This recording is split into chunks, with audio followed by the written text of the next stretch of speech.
ముఖ్యమంత్రి చంద్రబాబు అధ్యక్షతన జరిగిన కేబినెట్ సమావేశంలో కీలక నిర్ణయాలు తీసుకున్నారు. పాలనలో క్రమశిక్షణ, ప్రజా సమస్యల పరిష్కారం, రాష్ట్ర అభివృద్ధిపై సీఎం స్పష్టమైన దిశానిర్దేశం చేశారు.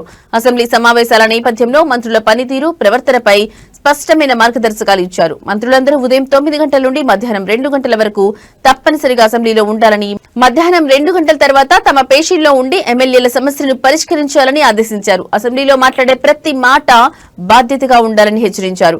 కేంద్ర బడ్జెట్ లో ప్రకటించిన హెల్త్ సిటీ, ఎడ్యుకేషన్ సిటీలను అమరావతిలోనే ఏర్పాటు చేయాలని నిర్ణయించారు. దీనికి సంబంధించి కేంద్రానికి చేసిన సూచనలకు సానుకూల స్పందన వచ్చిందని ముఖ్యమంత్రి వెల్లడించారు. ఇక రాష్ట్రంలోని వార్డులు, సచివాలయాల పేర్లను స్వర్ణ వార్డు, స్వర్ణ సచివాలయాలుగా మారుస్తూ కేబినెట్ నిర్ణయం తీసుకుంది.